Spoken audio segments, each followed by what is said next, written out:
天童寺。大江山幾野の道に行き交う人の財宝をかすめ取りて、積み蓄うること山のごとし。鉄鋼録にいわゆる寄贈の類なり、無屈けき鬼の飼名を枕とし、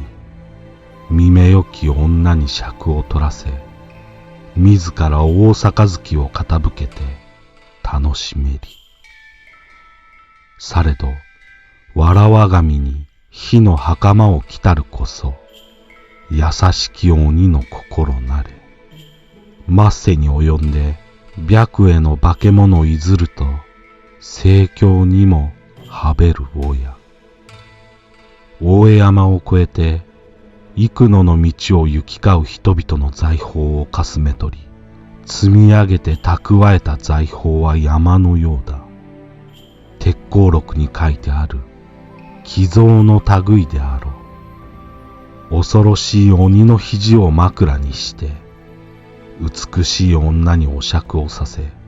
自ら大杯を傾けて酒を飲んで楽しんでいる。しかし子供の髪型に赤い袴を履いているのは、この鬼に優しい心があるからで、この世の終わりになると、白衣をまとった化け物が出ると、仏教の経典にもありますから。とある。文中にある鉄鋼録とは、中国の元の末期に書かれた随筆で、そこに寄贈という話が残っている。ある村に一人の老婆がいた。ある日、食べ物を乞う同士に出会い、老婆はこれに食事を与えて、少しも惜しむ様子がなかった。同士は唐突に、そなた、悪霊に苦しめられておらんかと聞いてきた。老婆は、おっしゃる通りです。と答えた。同士は、ではそれを払って差し上げよう。と言って、袋からお札を取り出して、それを燃やした。するとしばらくして、遠くから雷鳴の音が轟いた。同士は、悪霊は死に絶えたが、わずかに一匹だけ逃れられてしまった。20年後、あなたの家にきっと災いが起こるだろう。この鉄管をあなたに授けよう。時が来たら、迷わずこれを火の中に投げ入れなさい。と言って去っていった。月日は流れ、老婆の娘は美しく成長していた。ある日、大名と名乗る男が老婆の家に宿を買うて、そして、お前の娘を呼んで、わしに酌をさせろ。と言った。老婆が、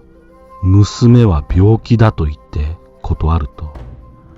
大王は怒って、娘を犯そうとした。老婆は同士のことを思い出して、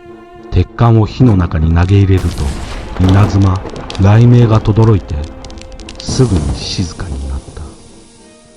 見てみると、大猿の化け物が雷撃によって死んでいた。ということである。石燕は主天童寺を、この寄贈の類だと表現している。現存最古の主天童寺説話とされているのは、逸王美術館の大江山絵言葉で、主天童寺の住処を丹波の国大江山とする、いわゆる大江山系と言われる絵巻である。一方、主天童寺の住処を近江の国伊吹山とする伊吹山系最古と言われるのが、サントリー美術館所蔵の主天童寺絵巻で、主天童寺と表記されている。おとぎ草子では、主天童寺が酒に酔い、生い立ちを語り出す場面があり、わしは越後の山寺育ちの稚児だったが、そこの坊主を殺し、比叡山に赴いた。と語っている。おとぎ草子をベースにした酒呑童子物語を動画にしているので興味のある人は見てほしい。越後の国、新潟には酒呑童子の出生についての伝説が多く残されている。国成寺の稚児となった絶世の美少年であった童子は、多くの女に恋文をもらうが、読みもせず、すべて焼き捨ててしまい、その思いを伝えられなかった女の恋心が煙となって、童子の周りを包み込み、その怨念によって鬼になったという。一説には、酒呑童子の幼名は下道丸といい、越後の国、砂子塚城主、岩瀬利綱の子として生まれたが、手のつけられない乱暴者だったために、国成寺へ稚児として出されたという話もある。また、鍛冶屋の息子として生まれたという話や、寺の住職に預けられ、住職から下法を教わったために鬼になったという話もある。和能村には、小川に住むトチという魚を妊婦が食べると、その子が男なら大泥棒、女なら陰婦になると言われ、その魚を食べたある女から生まれた子が酒呑童子だという話もある。大和の国奈良では、白毫寺の稚児が死体を見つけ、好奇心からその肉を僧に食べさせ、しまいには生きている人を襲って殺し、肉を奪うようになり、真相を知った僧が童子を山に捨てた。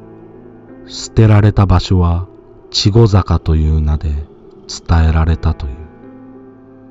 別説では、白毫寺の住職のもとに生まれた子が成長に伴い牙や角が生え、獣のように荒々しい子となったので、住職がそれを恥じて童子を捨てたという話もある。また、丹波の国に漂着したドイツ人だという説もあり、その名はシュタインドッチといい、それがなまって酒呑童子になったのだという。確かに漂着し仕方なく洞窟に住処を構えた赤ら顔で体が大きい西洋人がワインや四つ足の肉を食す姿を当時の人々が見れば、人の生き血を飲み肉を食らう恐ろしい鬼に見えたかもしれない。鬼のシンボルといえば、鬼の金棒や鉄の城、鉄の岩、剣など、裏伝説では鉄の鎌であるが、鬼の伝承地には鉄に由来する土地も多く、その製鉄の技を使えた渡来人だという説も根強い。いずれにしても、酒呑童子の最後は、朝廷から派遣された源頼光によって首をはねられ、退治されてしまう。朝廷にとって彼らが末路あぬ民であったことは間違いない。また、ヤマタのオロチに由来する酒呑童子出生の話もある。その申し子である伊吹弥三郎を父とする伊吹童子の話である。次回、伊吹童子。